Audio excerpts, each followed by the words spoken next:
Bonjour à tous, aujourd'hui concours Tessia 2023, l'exercice 6 sur les questions M47 à M52. On est sur l'étude d'une suite UN définie par récurrence et avec U0 égale 1 et UN plus 1 égale racine de 1 plus UN plus UN carré moins 1 demi.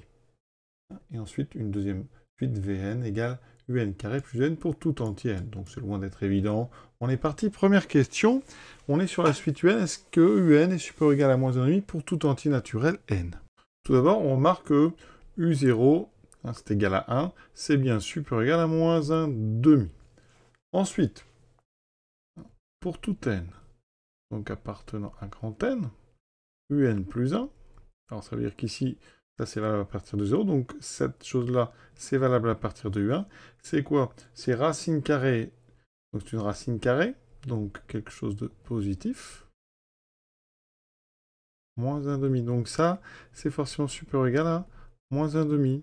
D'accord? Ça veut dire que donc, eh bien pour tout n, donc supérieur ou égal à un, un est donc supérieur à moins 1,5. Ça, c'est ce que je viens de montrer. Ensuite, u0 est supérieur à moins 1,5. Donc, pour tout n appartenant à grand n, on a bien un qui est plus grand que moins 1,5.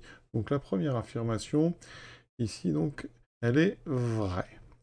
D'accord? Donc, vraie. Pour la question 48, on demande si Vn est arithmético-géométrique. Donc Vn, c'est Un carré plus Un. J'utilise Vn plus 1. C'est donc Un plus 1 au carré plus Un plus 1. Donc là, on va avoir ici 1 mètre au carré, la relation est ici en haut. Donc je vais aller doucement, je la réécris. Ça fait 1 plus Un carré, moins 1 demi au carré, plus pour l'instant Un plus 1. Donc je mets ça au carré. On a déjà un premier terme où la racine a disparu. Le double produit moins 2 fois 1,5, donc il restera que la racine carrée. Ensuite, il y a le carré de 1,5 qui fait donc 1 quart, et je laisse UN plus 1. Ça veut dire que là, donc je vais avoir plein de choses. Le 1, bon pour l'instant avec le 1 quart, ça fera 5 quarts. Ensuite, j'ai UN, plus UN carré. Ça, on reconnaît en fait Vn, donc je vais tout de suite mettre Vn.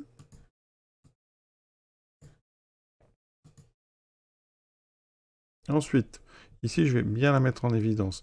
Il y a une soustraction, Un plus 1 moins cette racine carrée. Mais si je regarde encore une fois ce qui est surligné en bleu, eh bien Un plus 1 moins la racine, il reste le moins 1,5.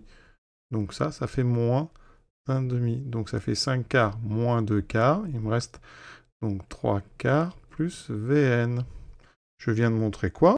Eh bien que pour tout n appartenant à grand N, Vn plus 1, c'est Vn plus 3 quarts. Donc ça, c'est caractéristique d'une suite arithmétique de raison 3 quarts. Donc, on regarde, c'est la proposition ici, dès la suite Vn est arithmétique de raison 3 quarts. Maintenant, question 49, on vous propose une expression pour n. Alors, d'après le cours, Vn est donc arithmétique de raison 3 quarts. Donc ça veut dire que, ici, c'est une suite qui démarre à 0. Ça veut dire que pour tout n, Vn sera V0 plus NR. Donc ça, c'est vraiment du cours, c'est très simple. Alors, il faut quand même calculer V0. Alors, V0 est donc U0 au carré plus U0. Ça me fait 1 plus 1, ça me fait 2. Donc, j'obtiens 2 plus n fois la raison qui est 3 quarts. Donc, 2 plus 3 quarts de n. Alors, c'est la proposition ici A. Voilà. 3n sur 4 plus 2. Donc, c'est la A. Et on sait que donc Vn, c'est Un carré plus Un.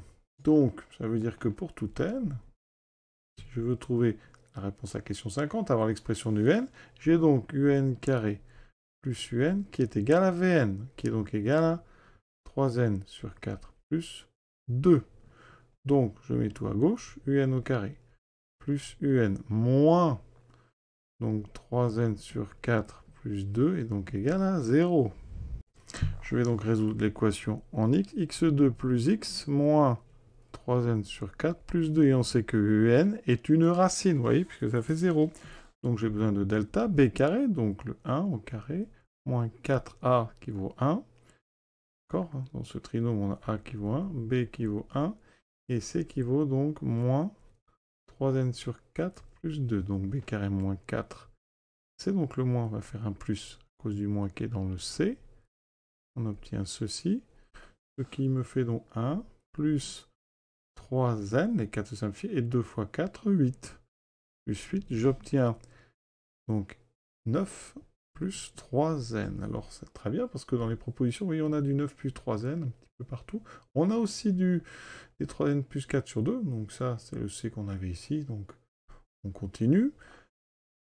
Alors, ça, c'est bien supérieur ou égal à 0, enfin, c'est même strictement positif, hein, puisque n est supérieur ou égal à 0, donc il y a deux racines, donc je vais les appeler, pour l'instant on va mettre x1, donc moins b, donc moins 1 moins la racine de 9 plus 3n sur 2a, donc sur 2, et x2 égale moins 1 plus racine de 9 plus 3n sur 2.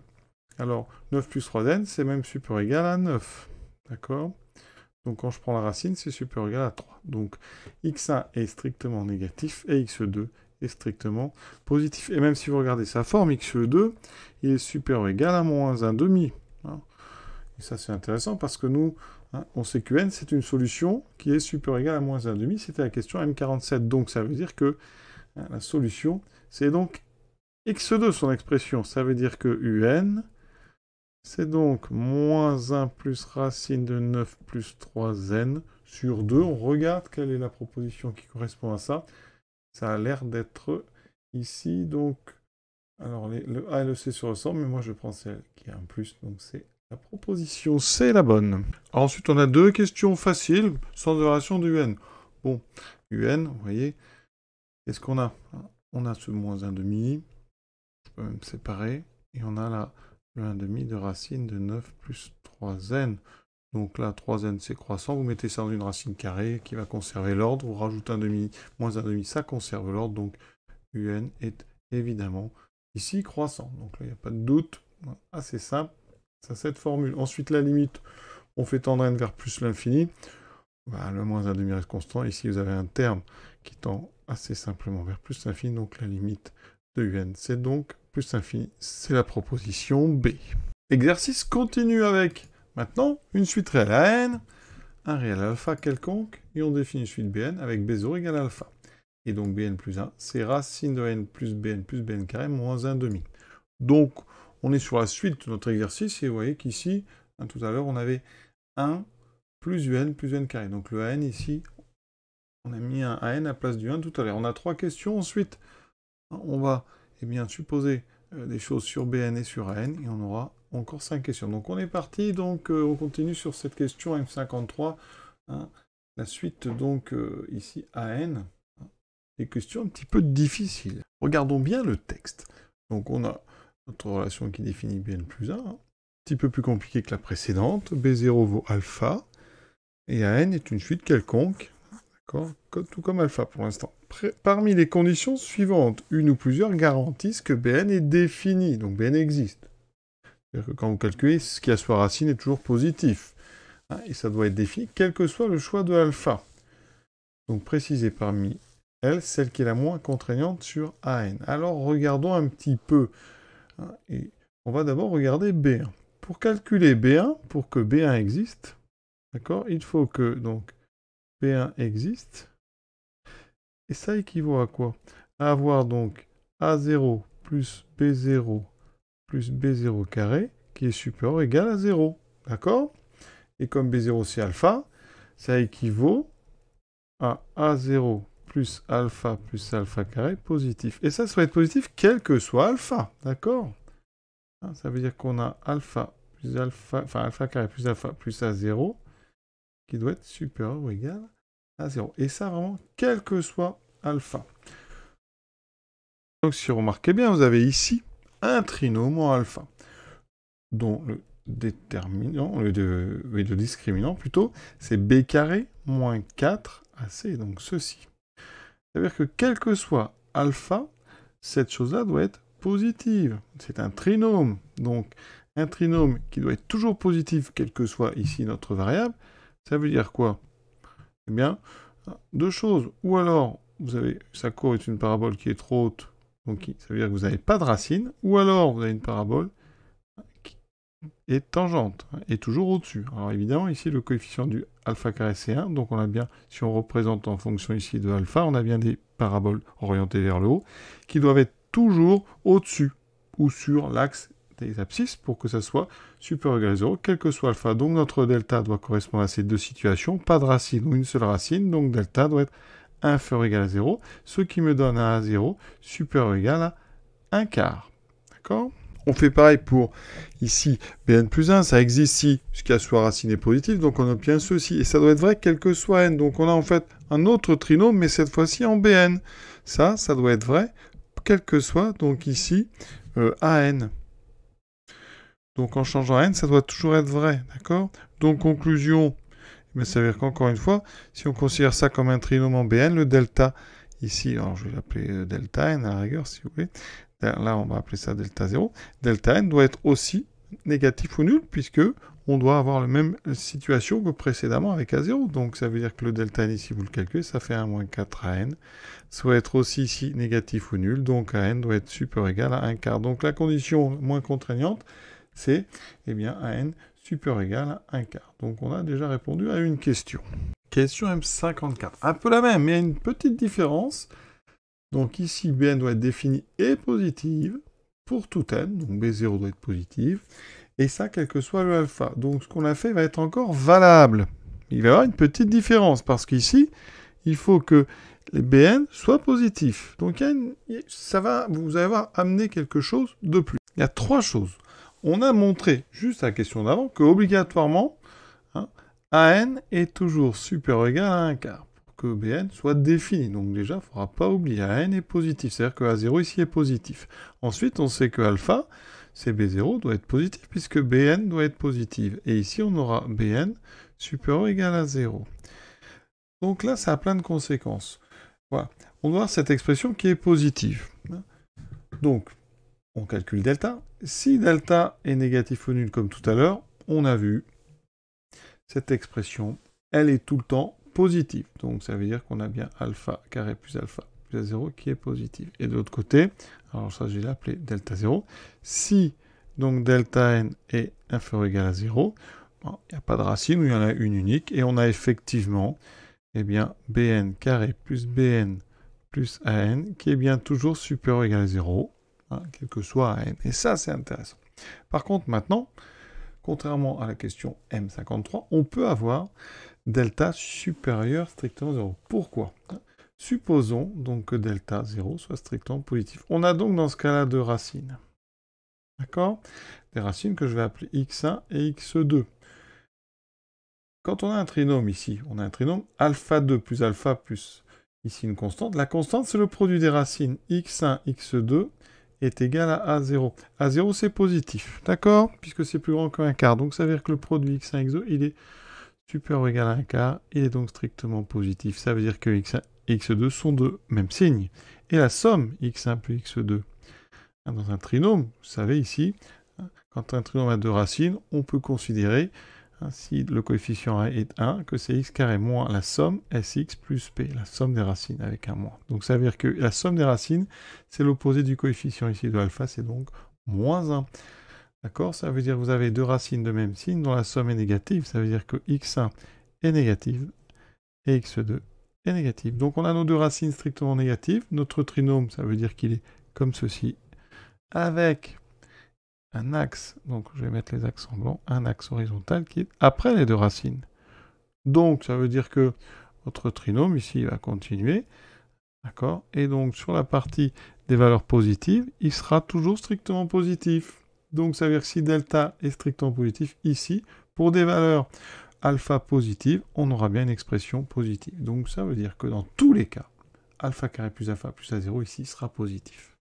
Donc ça veut dire que ça, cette affirmation est toujours vraie, évidemment avec An supérieur ou égal à 1 quart. Donc on apporte ici pas plus que tout à l'heure. On a toujours N supérieur ou égal à 1 quart, donc c'est A0 pour l'instant. Et maintenant on passe ici sur le delta N, et on a la même remarque à faire. Si delta n est négative, eh ben, on est bon. On a vu que dans ce cas-là, il n'y a pas de racine, donc, ou il n'y en a qu'une, donc c'est toujours supérieur ou égal à 0. Et si votre delta n est strictement positif, on a deux racines qui sont négatives, exactement ce qu'on vient de faire, parce que la constante an est positive, supérieure ou égale à 1/4, et donc on a deux racines négatives, et la même remarque. Comme on regarde des BN qui sont positifs, on s'intéresse à la partie de la parabole qui est après l'axe vertical, et comme on sait que les racines sont à gauche, on a une parabole, si on reprend, qui est comme ça. Donc la partie qui est sur les valeurs positives, eh bien elle est au-dessus. Donc ça veut dire que eh bien, notre expression, elle est toujours supérieure ou égale à 0, quel que soit le cas. Et donc, la seule condition, c'est celle qu'on avait dans la question précédente. Il faut que n soit supérieur ou égal à 1/4. Et donc, ça n'a pas changé. C'est toujours la même réponse. Et là, de plus en plus dur, M55. Alors, on a toujours Bn définie et positive. À partir, par contre, sachant du rang 1. D'accord? Et quel que soit... Voilà. Donc, une seule condition en plus, c'est que Bn doit être positif, mais à partir de 1. C'est-à-dire que B0 peut très bien être négatif. Donc, qu'est-ce qui va changer? Alors, déjà, vous avez bien compris que le côté droit de mon raisonnement ici ne va pas changer. Hein? Le côté droit va nous imposer à n supérieur ou égal à 1/4. D'accord? Sauf pour n égale 0. Et donc, on va s'intéresser à ma partie gauche. Hein? Ça veut dire qu'ici, ceci existe. Hein? On va avoir donc ici quelque chose. Alors, qu'est-ce qui a changé? Eh bien, ce qui a changé, c'est que B1 doit non seulement exister, mais doit être supérieur ou égal à 0. Et donc, on va aller s'intéresser à cette condition. B1 supérieur ou égal à 0, ça fait ceci, avec un B0 qui vaut alpha. Donc, à la place de B0, je mets alpha. Donc, j'ai alpha plus alpha carré. On met l'un demi de l'autre côté, on met au carré. Et donc, ça équivaut à A0 plus alpha carré plus grand que 1 demi. On peut mettre au carré, c'est une équivalence parce qu'ici, on a vu qu'on a ici que des nombres positifs. Donc, on utilise la racine carrée sur les nombres positifs, donc ça conserve strictement l'ordre. Donc, qu'est-ce qu'on a ici? Eh bien, on va avoir alpha carré plus A0. Alors, j'ai pas mis au carré 1 demi, pardon, ça fera 1/4. Ici, moins 1/4. Voilà. Et donc, on a un nouveau trinôme. Il y a un petit changement parce que le delta ne va pas être le même. Et ça doit toujours être positif ou nul, quel que soit alpha. Donc cette fois-ci, mon nouveau delta, je vais appeler delta prime, c'est b carré. Donc 1 moins 4 fois la constante, mais la constante a changé. C'est A0 moins 1/4. Quand je développe, ça fait donc moins 4A0. Par contre, j'ai 4 fois 1/4, ça fait 1. Donc j'ai 2 moins 4A0. Et comme tout à l'heure, ça... On revient sur la question M53, ça doit être inférieur ou égal à 0, puisque ça doit être vrai pour tout alpha. Et donc ici, ça veut dire que A0 est supérieur ou égal à 2 sur 4, donc à 1 demi. Donc on a une petite condition sur A0 qui est un peu plus contraignante, parce que A0 ne doit pas être supérieur ou égal à 1/4, mais supérieur ou égal à 1 demi. Donc les autres AN doivent être supérieurs ou égal à 1/4. A0, lui, est obligatoirement supérieur ou égal à 1 demi. Donc, il y a un petit changement dans la réponse, c'est cette fois-ci n supérieur ou égal à 1 demi. Encore une fois, c'est une question quand même qui est vraiment très difficile quand on voit toutes les questions auxquelles on doit répondre dans un temps qui est quand même relativement court. Et on n'a pas fini parce qu'il reste encore 5 questions et ça se complique encore un petit peu. On est toujours sur notre BN, hein, d'accord, celui-là il n'a pas changé, avec B0 égale alpha. Et maintenant, on suppose que BN est bien défini, d'accord, et on prend une suite n qui converge vers 1. Et on pose Cn égale Bn plus Bn carré. Voilà, vrai ou faux, on peut affirmer ceci. Alors on va regarder, comme on a fait un peu au début, on va regarder le Cn plus 1. Hein, Cn plus 1, regardez ce que ça donne. Ça donne Bn plus 1 plus Bn plus 1 au carré. Donc je regarde Bn plus 1. Et ici, alors j'ai Bn plus 1 au carré, je vais mettre ma relation ici au carré. Donc la racine va disparaître, j'aurai An plus Bn carré. On a déjà fait un truc comme ceci au début de cet exercice. Ensuite, on a le double produit, donc ça fera moins la racine. Ensuite, on a le carré du 1 demi, donc on a plus 1/4. On remarque ici que Bn plus 1 moins cette racine, ben ça fait moins 1 demi, hein, c'est la relation qui est ici. Donc, je vais avoir... Et une deuxième chose, pardon, c'est qu'ici, je retrouve Cn. Donc, Cn plus 1 vaut Cn. Ensuite, moins 1 demi qui vient d'apparaître. On a le plus 1 quart qui est au bout et on a un n qui traîne. Donc, ça veut dire qu'on vient de montrer que Cn plus 1 est égal à Cn, donc moins 1 quart plus AN.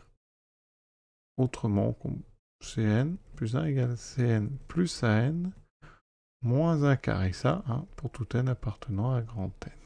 Alors, vrai ou faux, est-ce qu'on peut affirmer que Cn plus 1 est supérieur à Cn plus 3 quarts? Mais non, parce que n, il converge vers 1, mais on n'a pas d'informations précises sur sa valeur. Ce qu'on a fait dans les questions précédentes ne peut pas vraiment être utilisé parce que c'était des conditions qui devaient exister quel que soit alpha. Donc ici, une fois que vous avez fixé une suite Pn, il n'y a pas de raison que ça soit la condition qu'on avait trouvée qui s'applique. Pour une valeur alpha précise, la condition peut être peut-être moins restrictive. Donc ici, on ne sait rien sur AN, on tend juste vers 1. À un moment, on sera tout près de 1, c'est tout. Donc on ne peut pas affirmer ceci. C'est-à-dire qu'ici, AN, on ne sait pas si AN plus 1, enfin si AN moins 1 quart est plus grand que 3 quarts. Ça veut dire que AN serait supérieur ou égal à 1.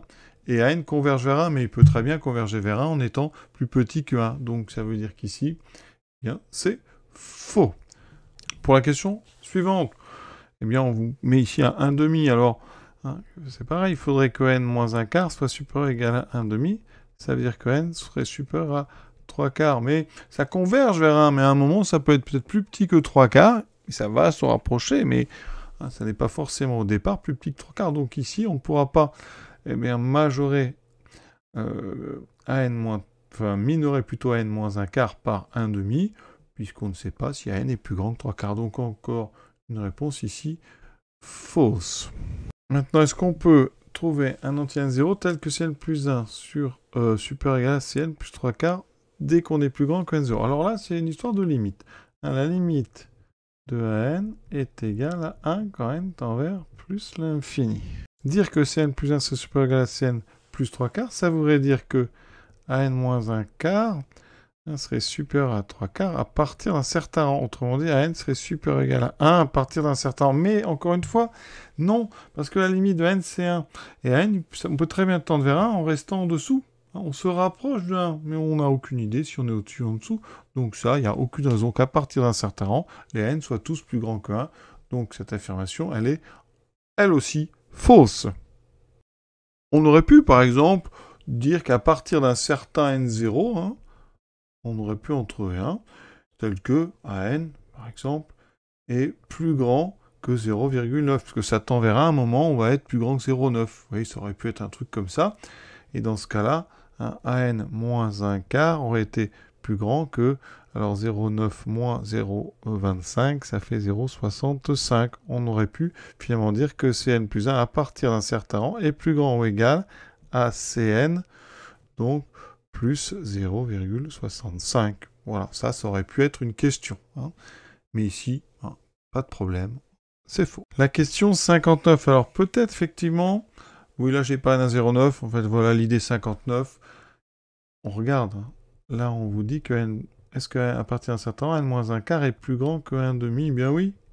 Ça, par contre, voilà. Alors moi, j'avais fait l'exemple avec 0,9. Là, on vous met du 0,75, en fait, pour que ça donne encore des fractions. Donc, effectivement, comme la limite, c'est 1, il existe donc, ça c'est le quantificateur existentiel, il existe un n0, donc un nombre entier naturel positif, forcément il est naturel, tel que, quel que soit n supérieur ou égal à n0, eh bien, la suite des termes à n, vraiment, elle se rapproche de 1, elle sera plus grande que 3 quarts. C'est-à-dire qu'on sera assez près.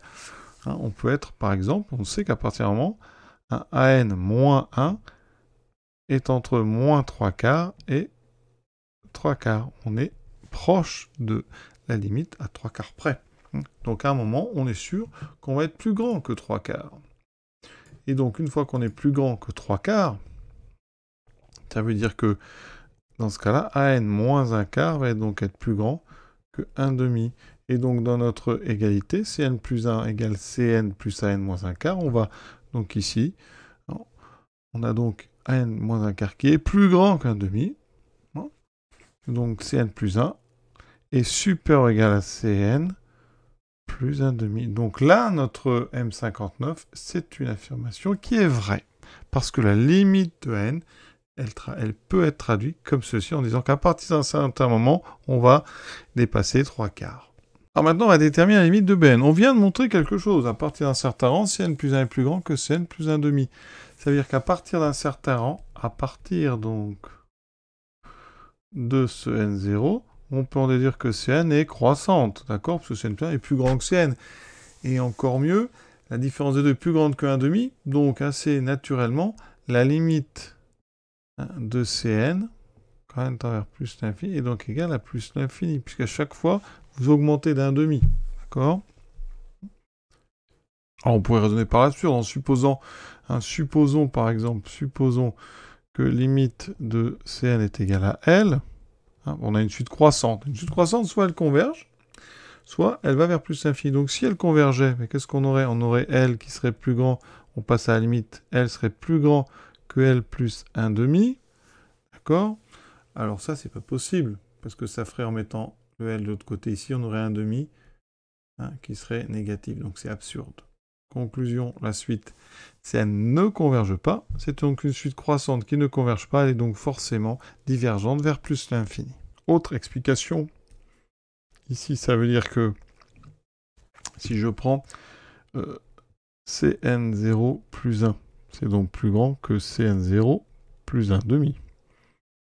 Donc Cn0 plus n, assez rapidement, je montre que c'est plus grand que Cn0 plus 1,5 fois n, vous voyez? Donc, à gauche, eh bien, ça tend vers... Alors, je ne sais pas encore, mais par comparaison, à droite, vous voyez que ça tend vers plus l'infini. Donc, à droite, ça tend vers plus l'infini. Par comparaison, à gauche, ça tend vers plus l'infini. Et ça, en fait, eh bien, cette suite, c'est une suite des termes de Cn. Donc, ça veut dire que la suite Cn va, elle aussi, vers plus l'infini. Donc, on retient que Cn va vers plus l'infini. Et on sait que Bn carré plus Bn moins Cn est égal à 0. Donc là, on sait que Bn est une solution donc de l'équation ici. Donc je fais encore un delta. B carré 1, moins 4 fois, donc 1 fois moins Cn. Ça veut dire que j'ai un delta qui est 1 plus 4 fois Cn. Ça veut dire que Bn, eh bien, il y a deux racines. D'accord, on sait que à partir d'un certain rang, ça c'est supérieur ou égal à 0. Donc Bn à partir d'un certain rang, on aura donc du moins b, donc moins 1, moins racine de 1 plus 4 Cn sur 2, ou l'autre. D'accord? Ou donc Bn égale moins 1 plus racine de 1 plus 4 Cn sur 2. Mais je vous rappelle que on a vu que avec cette relation, c'est que Bn donc est forcément supérieur ou égal à quoi? À moins 1,5. Et ça peut donc pas être celle-ci, puisqu'on voit très bien que cette expression nous donne quelque chose qui est plus petit strictement que moins 1,5. Donc ça veut dire que l'expression de Bn, c'est celle-ci. Et quand on passe à la limite, eh bien, il y a le 4Cn ici qui tend vers plus l'infini. Donc ça tend vers plus l'infini. Donc la limite de Bn en plus l'infini, c'est bien plus l'infini. Donc réponse à la question R3, c'est plus l'infini. Mais oui, il y a quand même un super travail à faire. Exercice hyper difficile, j'avoue. Déjà, rien que faire le corriger, c'est compliqué. J'imagine que pour les élèves... Alors, quand on est élève, on ne rédige pas. Donc peut-être qu'il y a plein de choses intuitivement auxquelles on peut répondre sans essayer de les expliquer. Mais malgré tout, il faut quand même rentrer dans le sujet. Et il y a encore derrière d'autres exercices qui sont pas faciles non plus. Donc, vraiment très très ambitieux comme sujet. J'espère que, en tout cas, ceux qui sont vraiment capables d'aller jusqu'au bout, ça vous a permis, si vous n'avez pas exactement tout trouvé, peut-être d'avoir des infos supplémentaires. Voilà. Puis si vous voyez quelques petites erreurs, vous n'hésitez pas. À très bientôt.